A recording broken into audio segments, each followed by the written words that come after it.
Hey, Omni Dogs and Omni Kittens. Omni Dog here. Thanks for tuning in to the more DC Rebirth stuff. What I got today, just some quick hits on some DC Rebirth books that I had fun with, most of them. Now, my opinion on a couple books is going to be different than the majority opinion, and my opinion on one book is going to be different than the majority opinion. So what that proves is comics are subjective. I I liked a book that a lot of people didn't, and I didn't like a book that a lot of people do like. So you're kind of on your own on this one. You're just going to have to take my word for it. Maybe read them yourself, see what you think. Um, we can all agree that the first Rebirth book I'm going to talk about is freaking fantastic, and that's Batman, the Rebirth Deluxe Edition, Book 1, showing Gotham and Gotham Girl. Where is she? There she is. Gotham Girl on the front, and of course, James Gordon right there.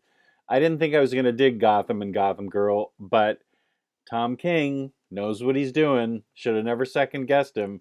Tom King wrote this book, and man, oh Manischewitz, does he know how to write Batman. He gets deep into Batman.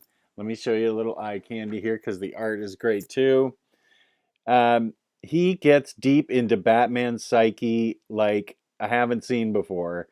I really, really enjoyed the dark corners. We all wonder what drives this guy. And I think Tom King has done just about as good a job as anybody in helping us understand him.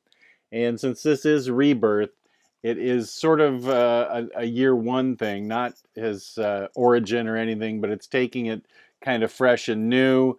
And he's got Duke, who's not Robin, who's not Batman Jr. I'm not sure what he is. He's he's a new sidekick sort of for Batman, but maybe he's a little more. We're seeing him getting trained in this book, and it's pretty impressive. We also see a lot of criminals that are cool, and we get the return of my second favorite babe, and that is Catwoman, second only to Harley Quinn, whom of course I love, but I love Catwoman too, and I love what they've done with her and Batman. I know I'm kind of far behind the times because I only collected editions, so I don't know what's going on currently. But I know it's supposed to be pretty intense and controversial, a little controversial. It deals with interesting things. I guess Batman asks Selena Kyle to marry him, so that's pretty radical. That's why I sort of miss reading individual issues. It's probably going to be 2 years from now before I find out what's going on. But I can tell you in this book, first part, I Am Gotham with Gotham and Gotham Girl, very good. I enjoyed the writing a lot. Deep probes into his psyche. I like the introduction of Gotham and Gotham Girl, and I thought I wouldn't, but they make a good addition. And then we go on to I Am Suicide, and this is Batman trying to break in to Santa Prisca, where Bane rules. Has a prison there. Nobody escapes except for Punch from Punch and Julie, who are actually new criminals to me. Batman puts together his own little Suicide Squad to get Psycho Pirate out of there. And I know I'm throwing around a lot of tights and capes names, but it is a really good story. The I Am Suicide arc with Bane and Catwoman and some other criminals that he whips together. Just 100% can't recommend it enough. This is just one of the, I don't know, I can't even explain how great Tom King is. I got to read this book again. It was so good. So this gets 5 out of 5 root beers. You definitely have to read it. Guaranteed you'll love it. That's what everybody agrees with. Here's a book that only I seem to like. Not too many other people like this Rebirth book, but I did. Night of the Monster Men. Now, before all my credibility gets shredded, and you're saying, Omnidog, nobody liked that book. I thought it was fun. I got a kick out of all. This was my first introduction to the team Batman put together with Clayface and Batwoman and Orphan and Siren and Scream or whoever else they got. Clayface is a good guy in this. I mean, I thought it did a good job. Um, okay, spoiler in Orphan. There we go, and Nightwing. So I don't know. One of the problems I guess with a book like this is that it's got four authors: Steve Orlando, Tom King, Tim Seeley, and James Tynion. I know I'm pronouncing that wrong. Somebody will correct me. I'm going to say James Tynion, who is a great writer. But you do have four writers working with four different books, I guess. And um, I just thought it was fun. The whole way it creates the kaiju, the monsters, um, the reasoning behind it, what the ultimate goal is. They aren't just battling monsters for monsters' sake. It's not Superman just punching out Doomsday relentlessly.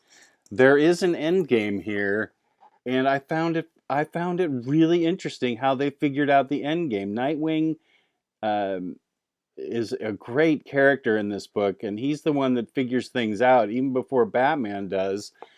And Batwoman is a strong and powerful figure in this book. I don't know. I really enjoyed this book. I thought it was fun, and I know a lot of people just didn't dig it. You know, maybe I suck. I don't know. I thought it was fun. Um, it's a standard size book. It's not oversized hardcover.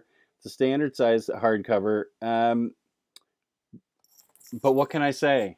It had a great ending. It had a great clues throughout it that they solved, and it wasn't just a bunch of monsters. There was a purpose behind it all. I liked it. I give it 4 out of 5 root beers.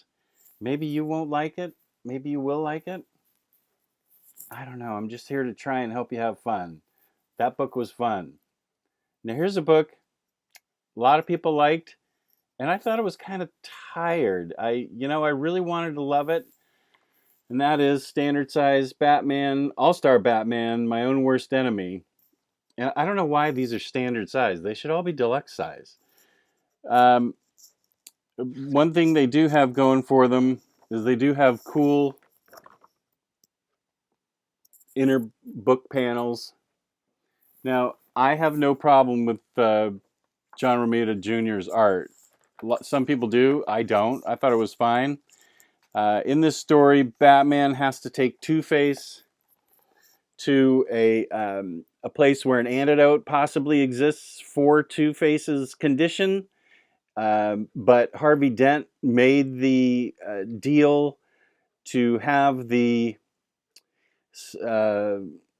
the antidote where it was, and they constantly battle Harvey with Two-Face as Batman's going along for the ride, trying to get him there while like the entire world is out to get them. Not only super criminals are out to get Batman because they know where he is, but regular citizens are out to get him too. You'll have to read the book to figure it out because I don't want to give too much away.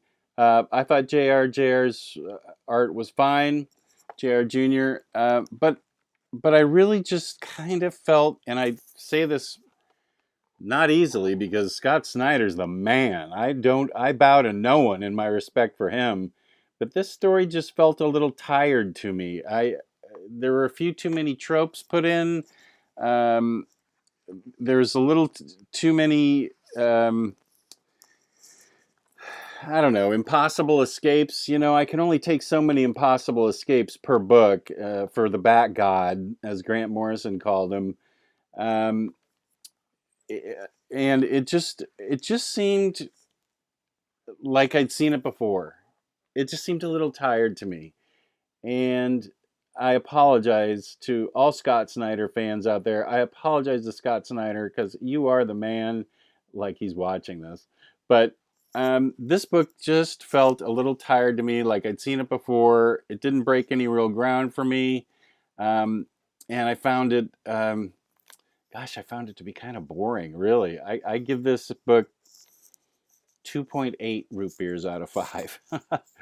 um, Now, the next All Star Batman I thought was better. This is by Scott Snyder with gangbuster art by Jacques Francavilla, Tuilote, and Giuseppe Cumincoli, who I'm sure I'm mispronouncing that name. But this is the story. Now, this is a really good story.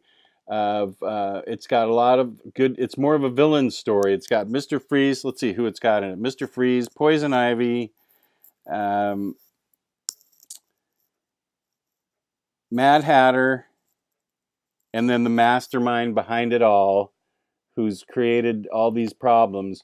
Mr. Freeze lets loose a virus. Batman's got to find the antidote, but it's much more than that, and it ends up with a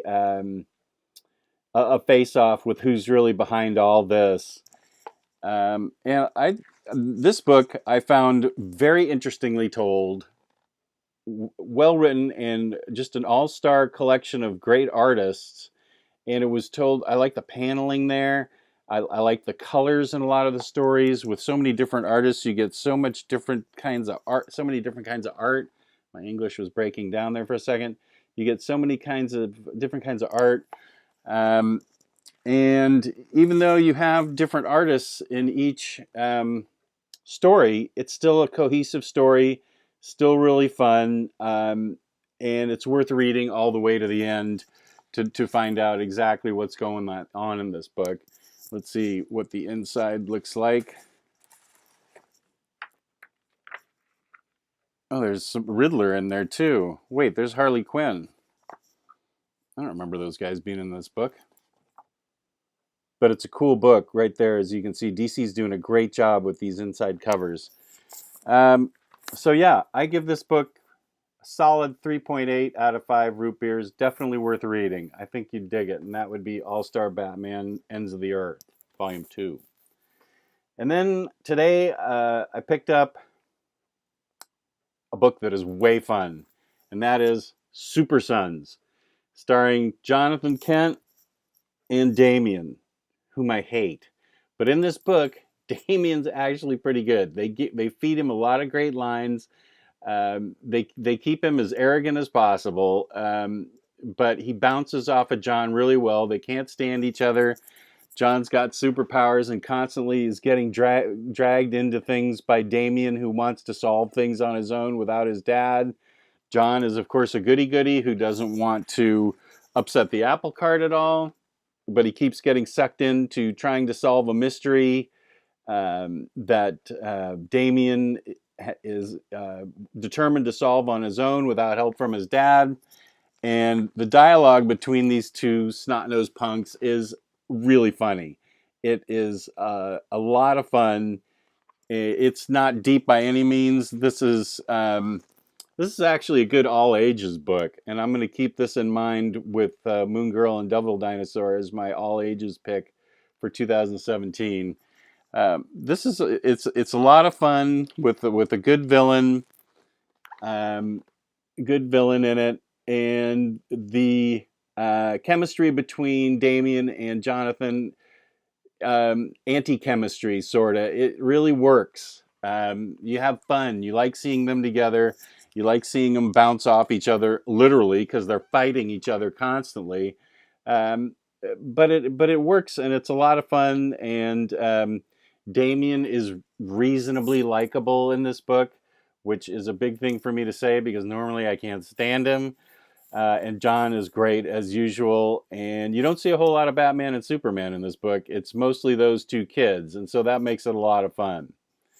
So I hope this helped you. I hope my DC Rebirth series is helping you decide which books to read and which ones not to read. I'll be getting to some books to not read soon. I've been mostly picking the cherries that out of the bag on these books, the really good ones. But I'll be warning you away from some too. But please leave a comment, subscribe, anything you want me to review. Give me a hint. Tell me what you want, and I'll do it. I'm your servant. I'll review whatever you want. All right. Thanks for tuning in. I appreciate it, and we'll see you next time.